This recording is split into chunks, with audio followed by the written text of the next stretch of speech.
الصلاة والسلام عليك يا حبيبي يا رسول الله. صلاة تشفع بها لي عند الله. ازيكم عاملين ايه؟ يا رب تكونوا بخير. يوم جديد مع وصفة جديدة. كان عندي شوية طماطم، قلت اما اسبكهم كده، كانوا طيبين بس كانوا حمر، فقلت اسبكهم. يعني ايه، بحتاج لهم جامد. اليومين اللي فاتوا دول غبت عليكم، كان درس واجعني جدا، اضطريت ان انا اقلعه. اصعب 4 ايام هم بتوع القلع دول، ربنا يعافينا جميعا. هي بص، وجع السنان ده صعب جدا جدا. بعد ما قلعتهم قعدت بعدها يجي 4 ايام، كان نفسي والله في شويه طماطم متسبكين زي دول، اقف كده اعمل شويه مكرونه على حته فرخه، اي حاجه كده في ثواني. فكانت الوقفه والاكل كانوا صعبين جدا، كانوا صعبين مع واحده مغتربه زيي. الحقيقة ان انا عمري في حياتي ما بعدت بعيد عن اهلي، عمري في حياتي ما سبتهم في يوم من الايام. كنت دايما اما بتعب بلاقي اللي يشيلني. الحمد لله، دي نعمة من عند ربنا. فبجد بجد اتبهدلت جامد اليومين اللي فاتوا دول، ربنا ما عاد يعودها يا رب جامد. المختلف ده يا جماعة بيتعب لوحده، ما بيزعل لوحده. فربنا يهون علينا جميعا.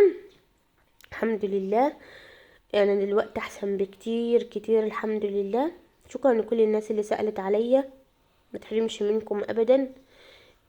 دايما معرفة الناس كنوز، ودايما ببقى زعلانة على معرفة ناس كتير، وبرضه ببقى مبسوطة ان انا عرفت ناس والله العظيم، ولو صدفة يعني انا ببقى عارفاهم صدفة كده، بس المحبة دي من عند ربنا. المهم خلينا في المهم ونخش يلا على وصفتنا. سبكنا شوية الطماطم وقلت استنفع بيهم النهاردة واعمل بهم بعدها بقى ايه كذا اكله محشي معرفش إيه كده، هنظبط بهم ايه الاكل. تمام. دي كانت لحمه مفرومه، كانت متفرزه، طلعتها تفك واتاكدت ان هي فكت. وابتديت اجيب الكبه واحط فيها نص قرن فلفل، بصلايه واحده، شويه شبت على كزبره، واخلطهم في قلب الكبه. وبعد كده ابتديت ان انا اصفيهم من الميه اللي فيهم واحطهم على اللحم. وكان معلقه صلصه جاهزه كده حطيتها. وابتديت احط الملح، كان ده ملح على دقه، اللي هو ملح على توم، كنت عامله بيه دقه كده وتركاها. فابتديت احط منهم. لو ما انتش عامله الملح على التوم ده، حط فصين توم وانت بتفرمي الفلفل مع البصل فين في الكبه مع الشبت والكزبره. كان عندي كمون حطيت، كان عندي كزبرة حطيت، كان عندي لا اله الا الله محمد رسول الله، قرفة حطيت بس ما كترتش، وفلفل اسمر برضو ما كترتش. بس كده، وحطيت الملح وبس. ابتديت بقى اعجن ده كله عجن حلو مع بعضه. الاضاءة كنت ناسي اصلا اشغل الفلاش فشغلته. ربنا ينور علينا كلنا. فابتديت بقى انا اعجنهم لما بقوا بالطريقه دي. عجينة اللحمة دي بقى اعملي بيها بقى. بصي هي كده تمام جاهزة لأي حاجة. عايزة تصبعيها وتدخليها فرن البوتاجاز بس ناشفة كده، تعملي بيها سندوتشات عسل. عايزة تولعي الفحم وتعمليها زي كباب عسل. كل حاجة ماشية معاها. بس أنا مش هعملها كده. ليه مش هتعمليها كده ولا كده؟ عشان احنا في اليومين دول بنبقى محتاجين حاجات جوسي كده وملبسة ببعضها كده، يعني نتدفى. تمام. فهعملها بقى بشكل كده احنا حابينه، وفي نفس الوقت هوريك الوقت ما نستعجلش. ابتديت ان انا اصبعهم التصبيعه اللي انا عايزاها. دي كانت بالنسبه لي حلوه جدا. عجينه اللحمه كده جميله تبقى كده عليكي.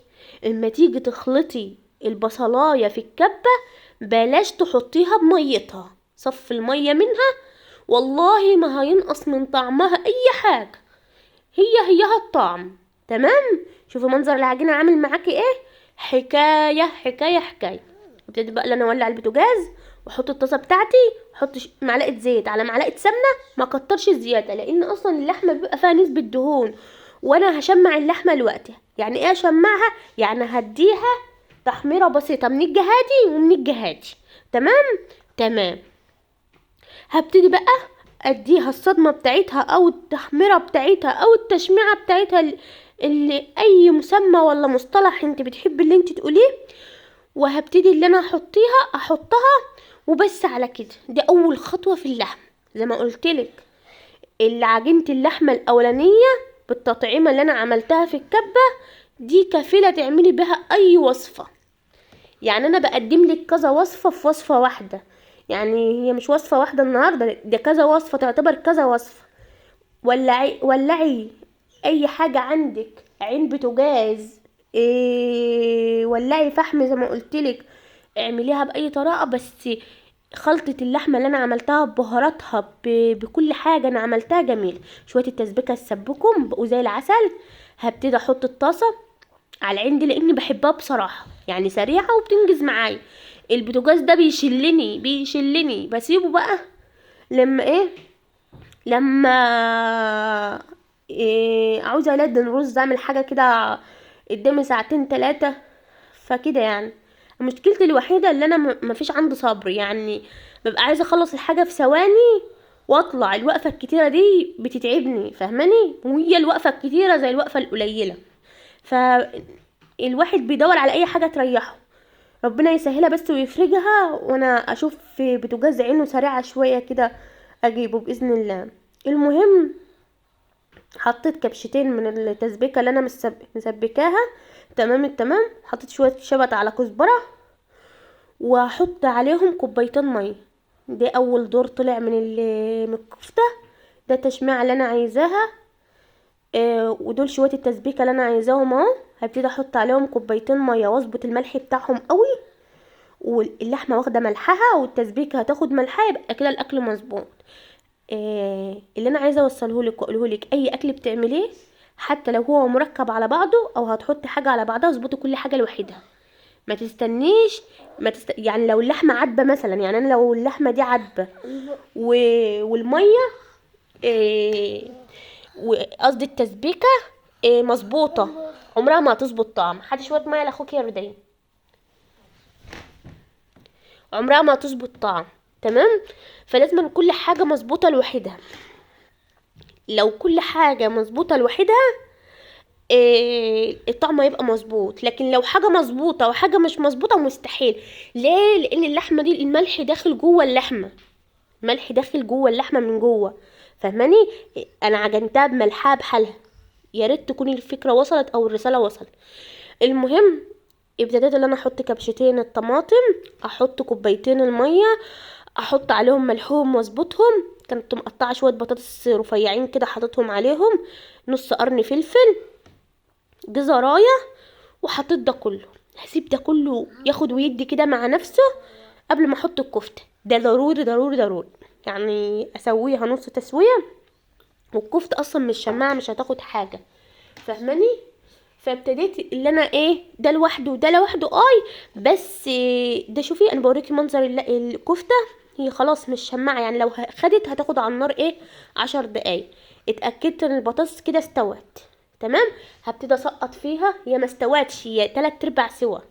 هبتدي اسقط فيها هبتدي اسقط فيها الكفته. طيب يا مروه، لو انا البطاطس دي ما استوتش اصلا، يعني منظر البطاطس دي ما استواش وحطيت الكفته مع البطاطس، هتبقى حاجه مستويه وحاجه مش مستويه. يعني هتبقى البطاطس مثلا مش مستويه خالص. مستحيل ان انت مهما يكون نوع البطاطس كويس ان انت تضمني اللي هو هيستوى في ميعاده، والكفته هتبقى مهريه. فعشان اكلك يبقى مظبوط، وعشان لو وصفه زي دي عندك ضيوف مثلا وعايزه تعملها طبق كده مع ضيف جالك ولا حاجه، تتاكدي ان كل حاجه مستويه. الله على الصينيه دي، لو تحطيها في صينيه وتدخلها الفرن تمام. لو حطيتها في صينيه بنفس المكونات دي ودخلتها الفرن، تاخد مع نفسها وتدي كده وتطلعيها.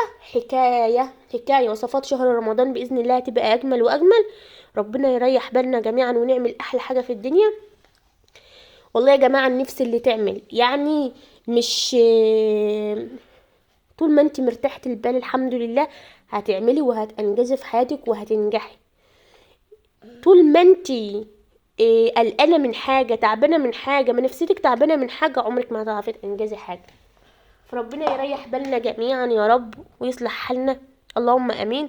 ببتدي بقى اللي خد الصلصه من فوق انزله تحت والعكس. تمام. واتاكد ان كل حاجه مغموره بالصوص بتاعها او بالصلصه بتاعتها. انا مش هشيلها من على النار الا لما تقريبا كل الحاجات دي يعني التسبيكه دي تقرب ان هي تختفي. تمام. تمام. ممكن تاخديها يعني تسويها بالشكل ده وتعملي جنبها شويه بقى رز بشعريه تبقى حكايه، شويه مكرونه بصلصه يبقوا حكايه، تاكليها بعيش يبقى حكايه، اي حاجه. زي ما قلتلك اكلة النهارده لها افكار كتير، هي مش وصفة واحدة، كذا وصفة، بس ممكن تنوعيها زي ما انت عايزة. بتأكد ان الجزر استوى، البطاطس استوت زي ما قلتلك عشان انا مسوياها نص تسوية قبلها، الكفتة تعتبر مستوية لان انا اصلا كنت مشمعاها او عاطيلها تلويحة قبلها.